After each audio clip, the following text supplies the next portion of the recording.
प्रिय विद्यार्थियों, नमस्कार। आप सबका आपके अपने ही Hindi channel Hindi with Swami sir में हार्दिक स्वागत है। आज के इस वीडियो में हम अध्ययन करेंगे चौपाई छंद का। चलिए शुरू करते हैं।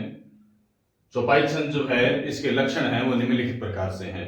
सबसे पहली बात तो यह है कि चौपाई छंद है, यह अपने आप में किस प्रकार का छंद है। तो ये मात्रिक छंद है और मात्रिक में ये सममात्रिक छंद है, यानी इसमें जितने भी चरण होते हैं उन सभी चरणों में समान मात्राएं पाई जाती हैं। तो अब इसमें कितने चरण होते हैं? तो चौपाई छंद में 4 चरण होते हैं। प्रत्येक चरण में कितनी मात्राएं पाई जाएंगी? तो प्रत्येक चरण में 16 मात्राएं पाई जाएंगी।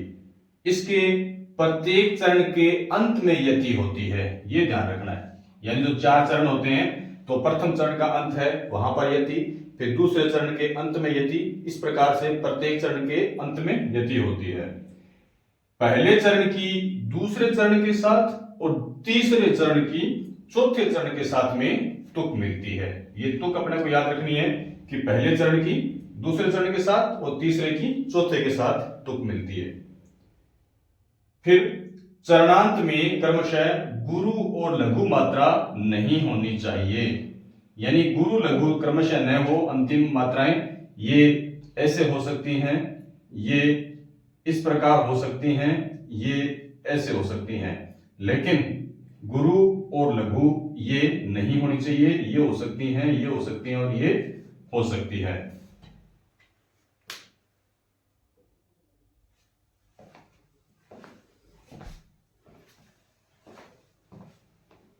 अब हम चौपाई छंद को एक उदाहरण के माध्यम से और स्पष्ट करके देखते हैं।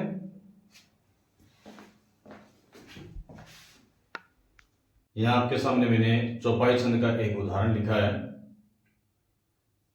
जय हनुमान ज्ञान गुण सागर, जय कपीस तिहु लोक उजागर, राम दूत अतुलित बल धामा, अंजनी पुत्र पवन सुत नामा। तो ये अपनी एक चौपाई है। इस चौपाई में देखिए 4 चरण है अपने पास में, 1, 2, 3 और 4। ये इसका प्रथम चरण है, ये इसका द्वितीय चरण है, ये इसका तृतीय और ये उसका चतुर्थ चरण है। तो प्रत्येक चरण में अपने पास में 16 मात्राएं होनी चाहिए। देखते हैं, 1 1 1 1 2 1 2 1 1 1 2 1 1 गिने 1 2 3 4 5 6 7 8 9 10 12 14 16। तो प्रत्येक चरण में कितनी मात्राएं होनी चाहिए? 16।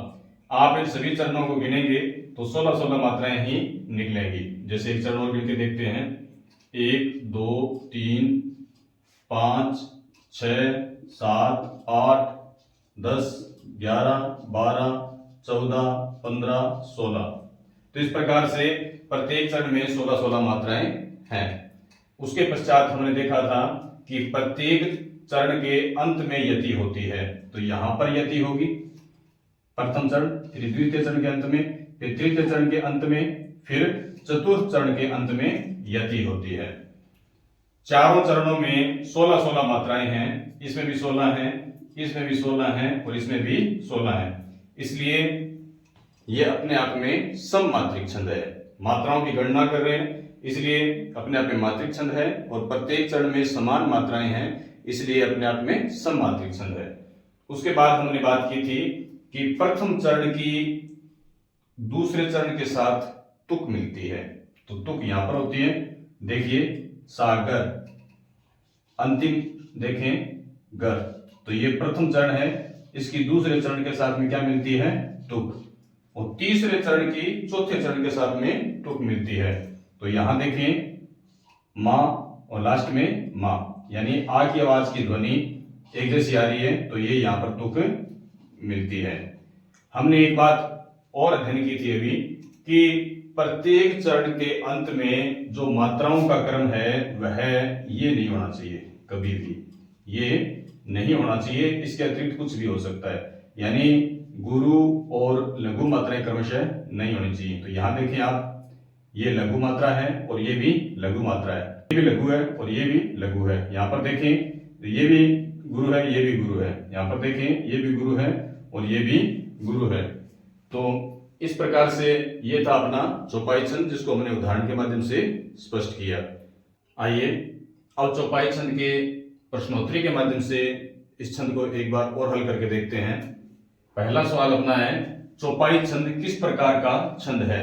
तो यह अपने आप में किस प्रकार का छंद है? मात्रिक। और मात्रिक में भी अगर हमसे पूछे तो ये अपने आप में सममात्रिक छंद है।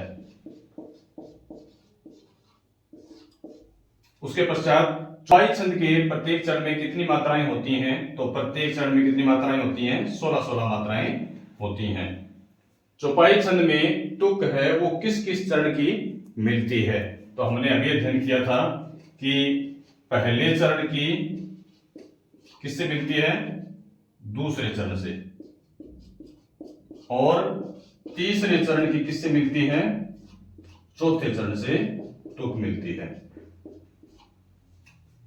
उसके पश्चात चौपाई छंद के प्रत्येक चरण के अंत में किस प्रकार की मात्रा नहीं होनी चाहिए? तो किस प्रकार की नहीं होनी चाहिए? गुरु और लघु, ये नहीं होनी चाहिए इस प्रकार के चिन्ह वाले, बाकी कोई सा भी हो चलेगा। अंतिम सवाल अपना, चौपाई छंद में यति कहां होती है? तो चौपाई छंद के प्रत्येक चरण के अंत में यति होती है, यानी कि अपना उत्तर क्या आएगा? प्रत्येक चरण के अंत में।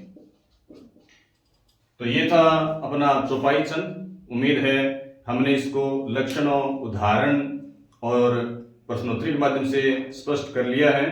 अगर आपको यह वीडियो पसंद आया हो तो इसे लाइक करें, आगे शेयर भी करें और लगातार अध्ययनरत रहने के लिए आपके अपने channel Hindi with Swami sir को सब्सक्राइब करें। मिलते हैं एक अन्य वीडियो के साथ, तब तक अध्ययन करते रहिए।